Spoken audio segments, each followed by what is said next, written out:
ஸ்ரீமன்னாராயண ஹரிநாராயண ஸ்ரீமன்னாராயண நாராயண ஸ்ரீமன்னாராயண நாராயண பட்டதிரி உருகும் பரமனா நலம் தரும் நாராயணீயம் அருள் வழங்குமே தினம் நம்மை காக்குமே. व्रीडावित्तवदन्य धानवयसोम नासीरधाटी भटकाकं त्रय्यक्षं मकुटं पुनर्नवतु नस्त्रैविक्रमो विक्रमकं यत्प्रस्ताव समुश्रितद्विजपटी वृत्तन्तसिद्धन्तिभिः श्रोधोभिः सुरसिन्धुको अष्टसु सौतेषु தோதூயதே. நாராயணியத்துல உயர்ந்த திருவிக்கிரமாவதாரத்தை வர்ணிக்கக்கூடிய 31வது தசகத்துல 7வது ஸ்லோகத்துல நாராயண பட்டத்திரி திருவிக்கிரம சுவாமியானது வளர பிரம்மா அவர் அற்புதமான தீர்த்தத்தால திருவிக்கிரமனுடைய திருவடிக்கு திருமஞ்சனம் அபிஷேகத்தை நடத்தின அந்த ஜலமே கங்கையாக உற்பத்தி ஆகி பிரவகிக்க ஆரம்பிச்சதுன்னு மகான்கள் கொண்டாடிட்டு இருக்காளாம். அப்ப சுவாமி பிரம்மலோகத்தையும் தாண்டி அந்த பிரம்மாவனுடைய பூஜையை ஏத்துண்டு மேல இருக்கக்கூடிய லோகம் எல்லாத்தையும் ஒரே அடியால வளர்க்கிறாரு. அப்ப அளக்கும் போது என்ன வளர்றது அளக்கிறதுன்னு 2 பகுதியாக திருவிக்கிரமனுடைய ஒரு பரிணாமம் அங்க பரிமளிச்சுட்டு இருக்கு. அதே சந்தர்ப்பத்துல இவர் அழகா அளந்துட்டு போறதோட ஒரு பெருமை என்னன்னா சுவாமி தேசிகன் தசாவதார சோஸ்திரத்துல அவர் ஒரு அழகான ஒரு பரிணாமத்தோட பட்டத்திரியோட ஒத்து வர்ணிக்கிறாரா. மேல அப்படி அழகும் போது இவர் திருவடி கிடுகிடு கிடுகிடுன்னு ஒவ்வொரு லோகத்திலையும் உள்ள நுழையிறதே அது எப்படி இருக்குன்னா ஒரு பெரிய மகாராஜா பெரிய வீரியவான் ஒரு தேசத்துக்கு விஜயம் பண்றான்னா அந்த ஊர்ல இருக்கக்கூடிய ஒரு சேனாதிபதி இல்ல ஒரு போர் வீரன் ராஜாவனுடைய பெருமையெல்லாம் பறையறிவிச்சுண்டு முன்னாடி போவானா. அது மாதிரி திருவிக்கிரமனுடைய பெருமைகளை இப்படிப்பட்டவன் தானம் பண்ணிட்டான், அவன் பெரிய மகாராஜான்னு போர் வீரன் மாதிரி உன்னுடைய திருவடி ஒவ்வொரு லோகத்திலையும் உலகம் முழுக்க திருவிக்கிரமனான நீ மகாபலியனான அவனுடைய பெருமையை திருவடியை முன்னாடி அனுப்பி காட்டினான். அது மாத்திரம் காரணம் இல்ல, இன்றைக்கு மகாபலி இல்லைன்னா தேவலோகத்துக்கு எம்பெருமானுடைய திருவடியை தரிசனம் பண்ணி இருக்கிற பாக்கியம் தான் கிடைச்சிருக்குமா? இல்லைன்னா பிரம்மாவுக்கு அபிஷேகம் பண்ணக்கூடிய பெருமையத்தான் அவர் அடைஞ்சிருப்பாரா? எல்லாத்துக்கும் மூல காரணம் யாரு? 14 லோகத்துக்கும் மகாவிஷ்ணுவனுடைய திருவடி தரிசனம் கிடைச்சதுக்கு காரணம் யாரு? தேசிகன் சொன்னாரு, எங்க மகாபலிப்பா. பெருமாளை நம்ம சோஸ்திரம் பண்ணி பிரயோஜனமே கிடையாது. அவன் மாத்திரம் ஒரு க்ஷணம் யோஜனை பண்ணி ஓகோ வந்திருக்கவன் பகவான வாமன பிரம்மச்சாரி நினைச்சனே என்னால தானம் பண்ண முடியாது, அதுவும் என்னுடைய குருவை மீறிட்டு பண்ண முடியாதுன்னு ஒரு வார்த்தை சொல்லி இருந்தான்னா இன்னைக்கு திருவிக்கிரமாவதாரம் உண்டா? விஸ்வரூபம் தான் உண்டா? வாமனனே தோத்து போயிருப்பார். ஆனா அவரை ஜெயிக்க வச்சு திருவிக்கிரமனுடைய திருவடி தரிசனம் எல்லா இடத்துக்கும் இவன் பட வச்சானே, எப்படிப்பட்ட பெருமை படைத்தவன் இந்த திருவடி மகாபலியனுடைய பெருமைகளை சொல்லிட்டு போறதான். அப்ப இந்த கங்கா நதி பிரம்மாவனுடைய பாதத்துல பட்டு உற்பத்தி ஆனாலே அவ என்ன பண்றான்னா அவளும் எத் பிரஸ்தாவ சமுத்ரஜத்விஜபடி ஒரு கொடி மாதிரி கங்கா ஜலம் அப்படி வெளுப்பா இருக்குமோனோ அப்படி பறந்துண்டு பறந்துண்டு அகல விரிஞ்சுண்டு இந்த மகாபலியனுடைய பெருமையை கொடிய அசைச்சுண்டு வாமனன மகாபலி ஜெயிச்சுட்டான் அப்படின்னு இந்த கங்கா நதி காட்டிண்டே எத்தனை வேகமா கீழே பூலோகத்திலையும் அவன் பெருமையை சொல்ல முடியுமோ நாம சொல்லுவோம்னு கொடுமாறி கங்கை பறந்து வரதுன்னா மகாபலியனுடைய பெருமையை கொண்டாடுறார் சுவாமி தேசிகன். அதைத்தான் இந்த ஸ்லோகத்துல நாராயண பட்டத்திரியும் சொல்லி பூர்த்தி பண்றார். குருவாயூரப்பா, முதலடியால நீ மேல இருக்கிற லோகங்கள் எல்லாத்தையும் அளந்து ஒரு அடி அளந்தாச்சுன்னு நீ கணக்கு சொன்னேன்னு 31வது தசகத்தினுடைய 7வது ஸ்லோகமானது பூர்த்தியாருது. அதனுடைய தமிழ் பாசுரத்தை நம்ம பார்த்தோம்னா அடிகளிலே கமண்டலத்தால் அபிஷேகம் தன்னை செய்ய வியனுலக உயிர் குலங்கள் தீர்த்தத்தை விருப்புடனே பருகிட்டன்றோ மயல் இல்லா ஜாம்பவானோ பேரிகையை முழக்க விட்டு உலகெல்லாம் உவழ்ந்து சுற்ற செயல் புரிந்தோர் தேவர் முதல் யாவருமே செய்தவத்தில் பயனாய் நின்றோம். எல்லாரும் பிரமிச்சு போய் அந்த ரூபத்தை வர்ணிச்சுருக்கான்னு 8வது ஸ்லோகத்தை ஆரம்பிக்க இருக்கார் 31வது தசகத்துல பட்டத்திரி. அதற்குள்ள நம்ம கோயிலுடைய திவ்ய தரிசனத்தை இப்ப முடிச்சுடலாம்.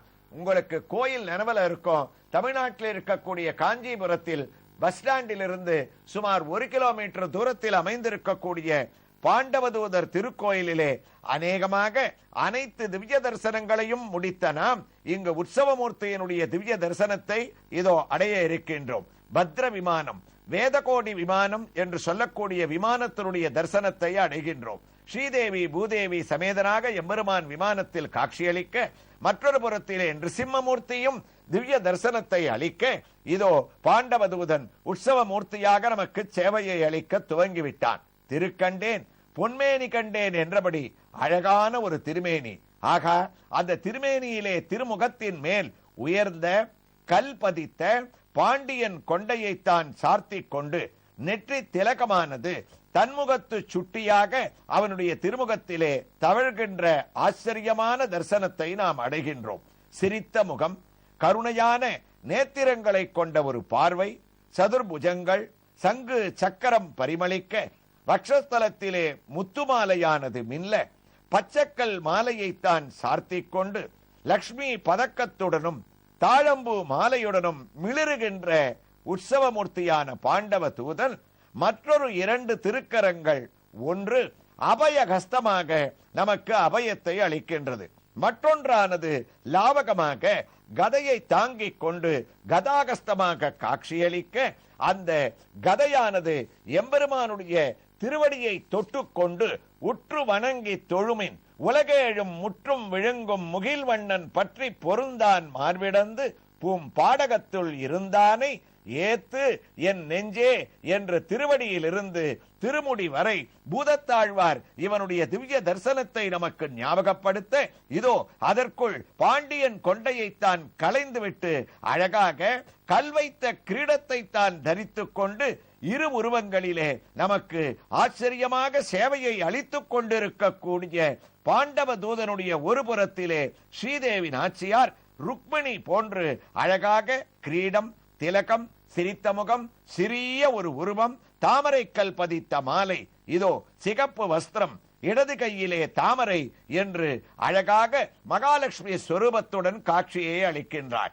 மற்றொரு புறத்திலே நான் ஸ்ரீதேவிக்கு தோற்றவள் அல்ல என்று பரிமளிக்க, பூதேவியானவள் சத்யபாமாவனுடைய ரூபத்தோடு அழகாக கிரீடம், சிகப்பு திலகம், கல் வைத்த தாமரை மாலை, வலது கையிலேயும் தாமரையைத்தான் தாங்கிக் கொண்டு அழகாக காட்சியளிக்கக்கூடிய இந்த உற்சவமூர்த்தி ஸ்ரீதேவி பூதேவி ருக்மிணி பாமா சமேதனாகவும் நமக்கு காட்சியளிக்கின்றானோ என்று பக்தி பாவத்துடன் நாம் தரிசித்துக் கொண்டு 31வது தசகத்தின் 8வது ஸ்லோகத்தை பட்டத்திரி எவ்வாறு துவங்குகின்றார் என்பதை சிரவணம் செய்ய குருவாயூருக்கு திரும்பிவிட்டோம். பட்டத்திரியும் துவங்கிவிட்டார். குருவாயூரப்பா, दैत्यास्त्वनु अधिमृते भर्तुरारब्ध युद्धाकाक देवो वेदैकी भवदनुचरैके संकता पंगमभने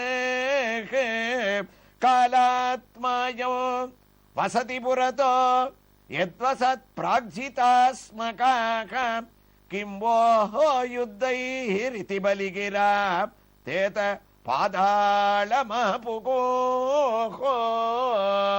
பகவான் வளர்ந்துட்டார். ஒரு அடியால உலகத்தை மேல இருக்கக்கூடிய லோகங்களை எல்லாம் அளந்தாச்சு. 2வது அடியை தூக்கிட்டார். கீழே பாதாள லோகம் வரைக்கும் அளக்கணும். அந்த சந்தர்ப்பத்துல என்னாச்சு, மகாபலியை சுத்தி இருக்கக்கூடிய அசுரர்களுக்கெல்லாம் கோபம் வந்துட்டான். அவனுடைய பிள்ளை நமுச்சின்னு பேரு. அவனே என்னிது மாயம் என்னப்பன் அறிந்திலன் முன்னைய வண்ணமே நின்று அழ, இது என்ன வாமனனை அளக்கிறேன்ட்டு திருவிக்கிரமனா பெரிய ரூபத்தை எடுத்துட்டியே, இதை ஒத்துக்க மாட்டோன்னு சொன்ன உடனே மண்ணு நமுச்சியை வானில் சுழற்றிய சுந்தரத்தோழன்னார் ஆழ்வார். அப்பாவே அடங்கி இருக்கான், பிள்ளை ஏண்டா அப்படி பண்றேன்னு அவனை தூக்கி போட்டுட்டார். ஆனா அசுரர்கள்லாம் தேவதைகளோட சண்டைக்கு வரா, பகவானோட சண்டைக்கு வரா. பகவத் பார்ஷதர்கள்லாம் அந்த அசுராலை துரத்தி அடிக்கிறா. அசுரால் தாங்களை எதிர்க்கிறது தேவதையாலேயே தாங்க முடியல. அவாவா மறுபடியும் இந்த கஷ்டத்தால தவிக்கிறாளாம். அப்ப மகாபலியினுடைய அடக்கம் இருக்கே, அதனால தானே இத்தனை பேர் அவனை கொண்டாடி இருக்கா. சண்டைக்கு போன தேவதைகளோட சண்டைக்கு போன அசுரால கூப்பிட்டான். அப்பா, யாரும் சண்டைக்கு போகாதீங்க, எஜமானனுடைய உத்தரவு இல்லாம பகவானை எதிர்ப்பதற்கு நீங்க யாரு, எல்லாரும் அடங்கி போங்க. நம்ம காண கிடைக்காத பாக்கியத்தை அடைஞ்சிருக்கோம், திருவிக்கிரமன் ரூபத்தை தரிசனம் பண்ணுங்க, இது கிடைக்குமா நமக்கு, அதனால சண்டை வேண்டாம்னு. அப்ப கூட மகாபலி கோபப்படல. தனக்கு வேண்டியவா ஆச்சாரியர்கள், அங்க இருக்கக்கூடிய அசுர சைன்யங்கள் எல்லாத்தையும் அடக்கிண்டு காயே பலிஸ்தஸ்ய மகாவிபூதே சகத்விகாச்சார்ய சதஸ்ய ஏததே ததர்ச விஸ்வம் திரிகுணம் குணாத்மகே பூதேந்திரியார்தாசய ஜீவயுக்தோ. சுகபிரம்ம மகரிஷி ஆச்சரியமா சொன்னார். நாம இப்ப தரிசித்த கோயில்ல கூட சுகபிரம்ம மகரிஷியை கிளியா தரிசனம் பண்ணுமே. அவர் சொன்னார், மகாபலியினுடைய ஒரு வைராக்கியம், அவனுடைய பக்தி, அந்த சிந்தனை யாருக்கு வரும், அந்த சமயத்துல கூட அவன் கோபப்படலேனாராம். அதனால தான் வள்ளுவர் திருக்குறளை எழுதினாரோனோ. குரல், குரல்னாலே என்ன அர்த்தம், குரல்னா குரலன் வாமனனைத்தான நமக்கு ஞாபகப்படுத்தும். அந்த திருக்குறள்ல தசாவதாரங்கள் எம்பெருமான் எடுத்து இருந்தால் கூட வள்ளுவர் ஒரே ஒரு அவதாரத்தை பத்தி ஒரே ஒரு குரல்ல தான் அனுபவிச்சிருக்காராம். அது வாமன அவதாரத்தை பத்தி. ஏன்னா தன்னுடையது குரல், அளந்தவன் குரலன். அதனால அவர் 610வது திருக்குறள்ல மடியிலா மன்னவன் எய்தும் அடியலந்தான் தாயதெல்லாம் ஒருங்கு. ஒரு ராஜா எப்படி இருக்கணும்னா வள்ளுவர் சொன்னார், மகாபலிய மாதிரி இருக்கணும்பா. அதே மாதிரி ஒரு மனிதன் கடவுளாக இருந்தா கூட பிரம்மச்சரிய வேஷத்தை போட்டா எப்படி இருக்கணும்னா சோம்பேறித்தனம் இருக்கக்கூடாது. ஒரு ராஜாவுக்கு உயர்வு எதனால கிடைக்கும், சோம்பல் இல்லாம. ராஜா மாத்திரம் இல்ல, சாதாரண மனிதர்களுக்கு கூட வள்ளுவர் சொன்னார், சோம்பேறித்தனத்தை விட்டுட்டு சுறுசுறுப்பாக ஒருவன் இருந்தான் என்று சொன்னால் அவனுக்கு என்ன பெருமை கிடைக்கும்னா உலகத்தையே அளக்கக்கூடிய ஒரு பெருமை கிடைக்குமா. மடியிலா மன்னவன் எய்தும் அடி அளந்தான். வாமனன் அதனால தானே அடியே அளந்தான். சுறுசுறுப்பா அவன் பிறந்ததுல இருந்து எங்கேயாவது அவனுடைய கதையில இது வரைக்கும் தங்கினானா, உபநயனத்தை பண்ணிட்டான், ஓடி வந்தான், தானம் கேட்டான், வளர்ந்துட்டான். அவன் எங்கேயுமே சமபரிகாரமே பண்ணிக்கல. எப்படி அளந்தான்னா வள்ளுவர் தாயதெல்லாம் ஒருங்கு தாவி தாவி தாவி அளந்தானா. அப்படி அந்த தாவி தாவி குதிச்சு குதிச்சு ஒருத்தனுக்கு ஒரு விஷயம் தெரியும், அதை மத்தவனுக்கு சொல்லணும்னா எப்படி தாவி தாவி சொல்லுவானோ நல்ல குணங்களை, அதே மாதிரி இந்த திருவிக்கிரமன் தாவி தாவி அளந்தான்னு கம்பர் அனுபவிச்சதோ, நமக்கு செவ்வை சூடுவார் சொன்னதோ, சுகபிரம்மம் சொன்னதோ ஆச்சரியம் இல்ல. திருக்குறள்ல 610வது திருக்குறள்ல வள்ளுவர் இந்த திருவிக்கிரமாவதாரத்தினுடைய பெருமையை வர்ணிச்சது ஆச்சரியம். அப்படி வேகமா அசுரர்களை அடக்கி மகாபலி உட்கார வச்சா. பகவான் கேட்கிறார், 2 அடிய கீழே இப்ப அளக்க போறேன், 3வது அடி மண்ணுக்கு நீ தயாரா இரு, அப்புறம் உன்னிடத்துல நான் பேசுறேன்னு 2வது அடியை அளந்துட்டு இருக்காருன்னு நாராயண பட்டத்திரி இந்த ஸ்லோகத்தை தொடர்கிறார். எவ்வாறு தொடர்கிறார் என்ற ஒரு வைபவங்களை நாம் தரிசித்துக் கொண்டிருந்த காஞ்சிபுரத்தில் எழுந்தருளி இருக்கக்கூடிய திருப்பாடகம் கஷேத்திரம் பாண்டவதூத பெருமாள் ஸ்ரீதேவி பூதேவி சமேத உற்சவமூர்த்தியின் திவ்ய ஹாரத்தியோடு அவரிடமிருந்து நாம் உத்தரவு பெற்றுக்கொண்டு நாராயணியத்தின் அடுத்த பகுதியிலே திருவிக்கிரமாவதாரத்தின் பரிணாமத்தை மற்றொரு திருக்கோயிலில் அவருடைய திவ்ய தரிசனத்தோடு நாம் தொடர்ந்து கேட்கலாம். ஸ்ரீ கிருஷ்ணாய துப்யம் நமகா. நாராயணா ஸ்ரீமன் நாராயண